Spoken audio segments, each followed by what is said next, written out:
Segðu mér svona í stuttu máli frá þessari vinnu sem búin að vera að eiga sér stað í fjármálu bæjarins svona síðustu vikurnar.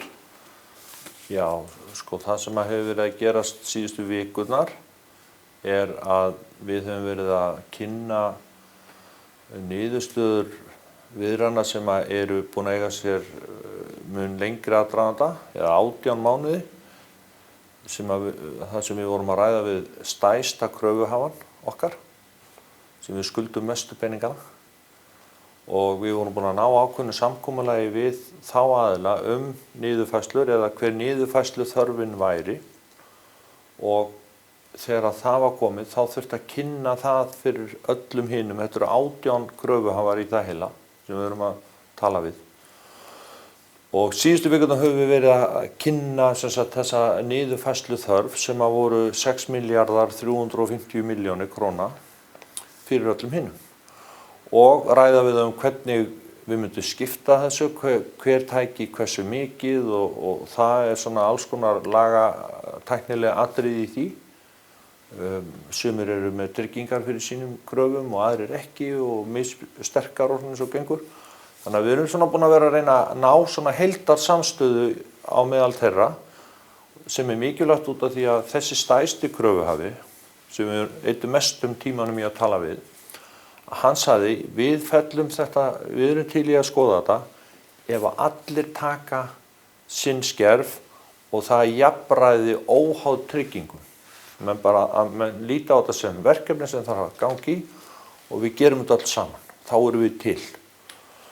Og í framhaldinu af því var þessi samningur gerður og kynntur öllum, og svo fengum menn bara ákveðin tíma til þess að kanna í sínu baklandi í stjórnum bankana eða stjórnum lífeyrissjóða eða lánanemndum einhverja aðila, fara með þetta alla leið og segja, hér tillagan, eru við til í þetta eða ekki?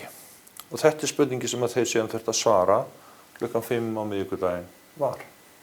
Og það liggur fyrir að það sagði ekki allir já? Já, það akkurat það sem gerðist, að það sögðu ekki allir já.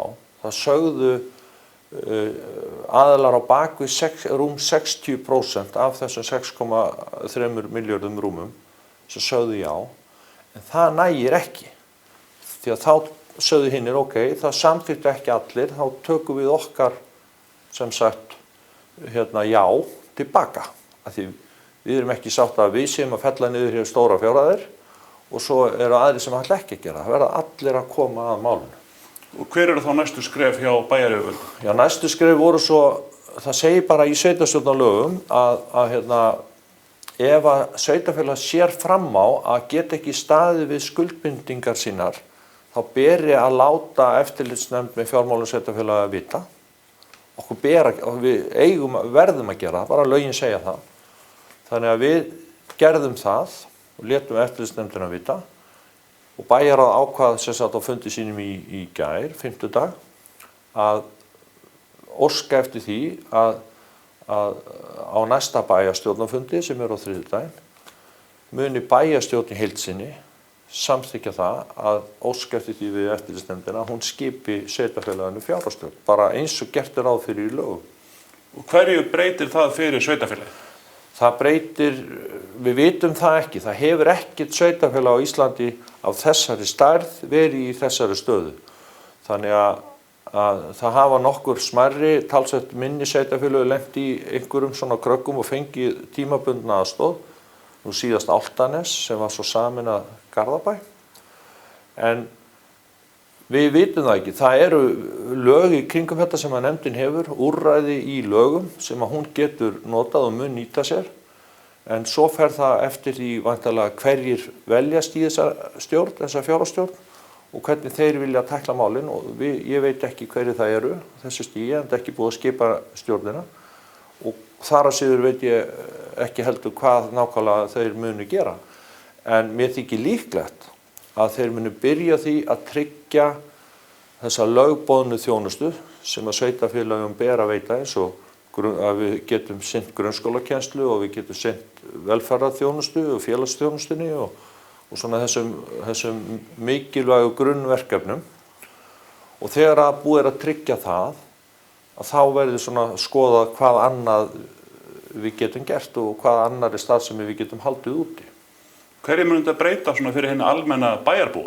Mun hann finna fyrir þessu harkalega? Ég veit það ekki. Ég vona svo sannarlega ekki. En það alveg viðbúið að menn verði vari við og bæjarbúar og við öll verðum vör við einhverja breytingar. Annað held ég að sé óhjákvæmilegt.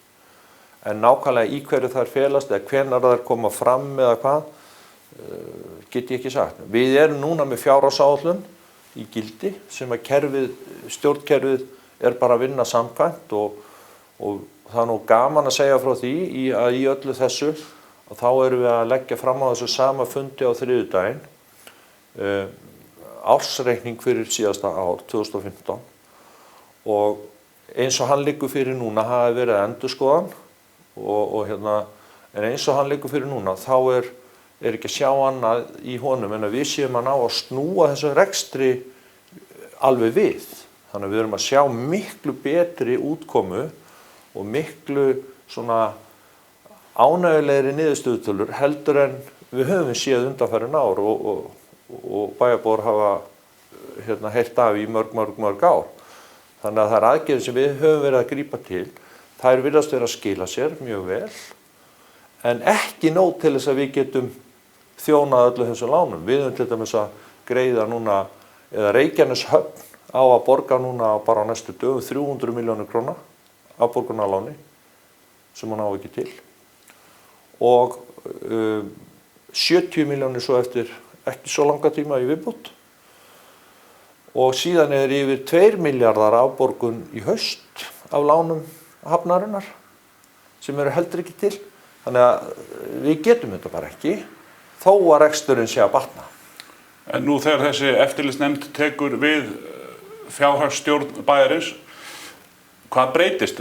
Verða lán sett á ís eða hvernig fer með allar þessar kröfur sem eru á sveitarfélagið?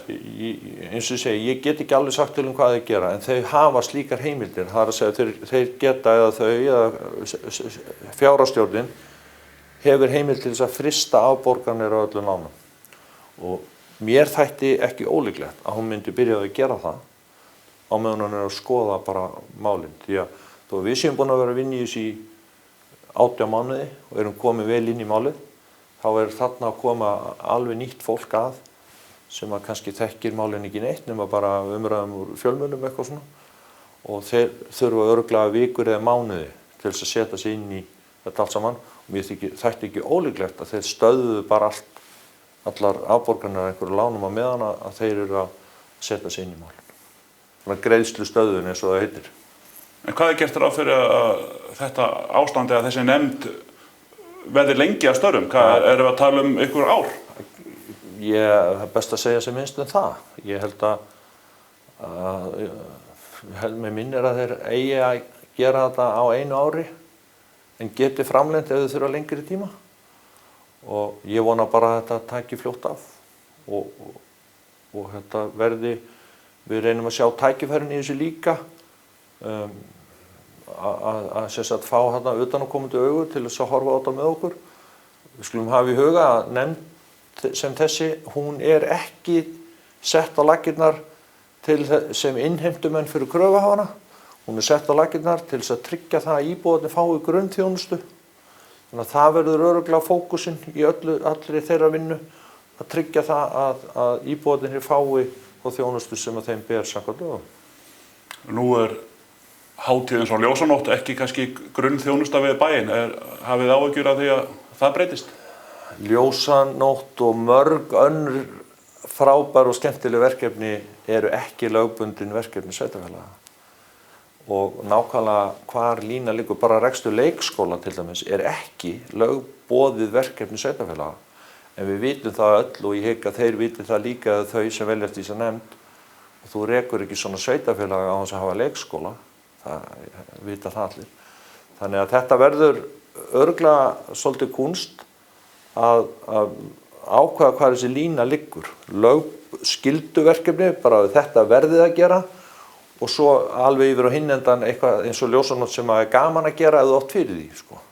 Og svo einhvers staðar einhver lína þarna á milli og það verður svolítið verkefni þeirra í samráði náttúrulega við okkur. Við höldum öll áfram að vinna hér og það verður áfram bæjarstjórn og bæjarráð og því að við erum með þessa kannski staðbundnu þekkingu líka og þeir eru koma þarna inn svona okkur til aðstoðar og halds og trösts. En ekki bæjarstjórnin orðið bara pínu valdalaus með þessa stjórn Já, yfir sér? það náttúrulega vantar mikið í hennar verk þegar að fjármálin ekki lengur það.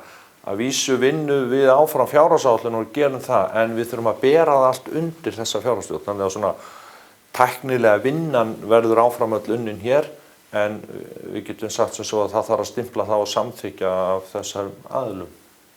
En ekki svona ykkur, svona lokum, ekki ykkur teikn á lofti að hagurinn sé að batna?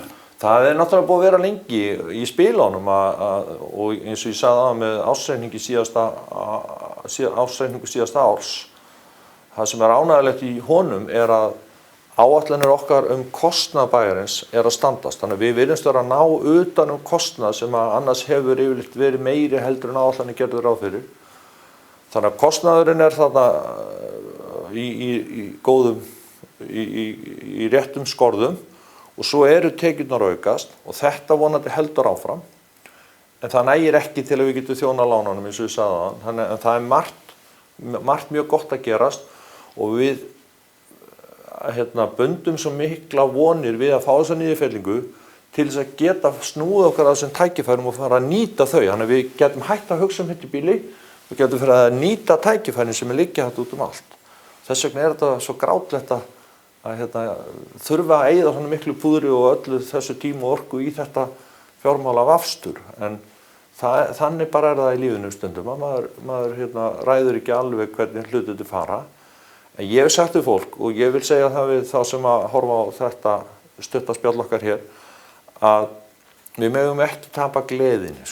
Þetta eru bara peningar og við þurfum bara að halda áfram að hafa gaman af lífinu og njóta alls þessa sem að það býður upp á og ekki fara í eitthvað svartnætti eða þunglindi. Það hefur ekki hjálpað neinum.